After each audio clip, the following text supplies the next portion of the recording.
1968 April 4ஆம் தேதி அமெரிக்காவின் டென்னசி மாகாணத்தில் உள்ள மெம்பிஸ் நகரத்தில் லோரின் என்ற உணவகத்தின் 2வது தளத்தில் நின்று கொண்டிருந்த கருப்பரின விடுதலை போராளி Martin Luther King James Earl Ray என்ற அமெரிக்கரால் சுட்டுக் கொல்லப்பட்டார்.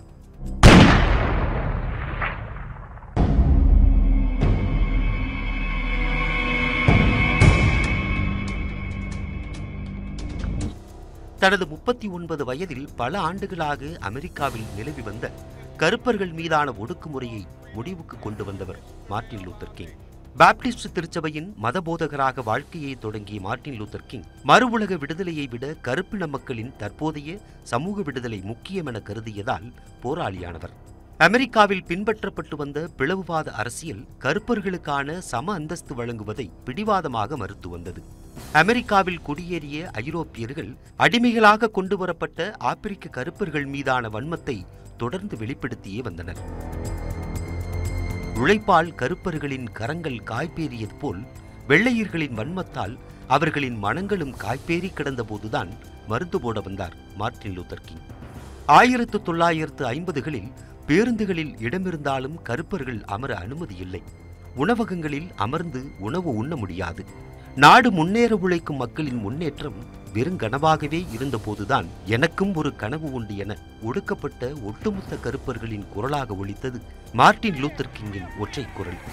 எனக்கு ஒரு கனவு உண்டு. I have a dream. My 4 little children will one day live in a nation where they will not be judged by the color of their skin but by the content of their character. I have a dream today. 1963ஆம் ஆண்டு March 28ஆம் தேதி Abraham Lincoln நினைவு சதுக்கத்தில் Martin Luther king ஆற்றிய பேருரை கருப்பின மக்கள் அடைய வேண்டிய சமூக விடுதலையின் அவசியத்தை உலகுக்கு எடுத்துரைத்தது. இருளால் இருளை விரட்ட முடியாது, அதற்கு வெளிச்சம் வேண்டும். நம் வெறுப்புணர்ச்சி ஒருபோதும் வெறுப்பை விரட்டாது, அதற்கு அன்பு வேண்டும் என்று போதித்தவர் அவர்.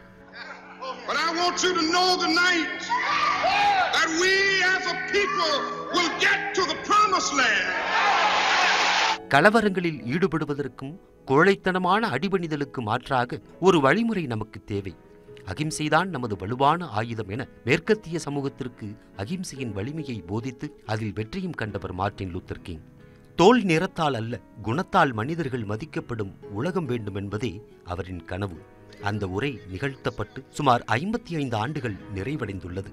அந்த பெருங்கனவின் மிச்சம் அமெரிக்க வாழ் ஆப்பிரிக்கர்களின் முழு விடுதலையில் மட்டுமே நிறைவு பெறும்.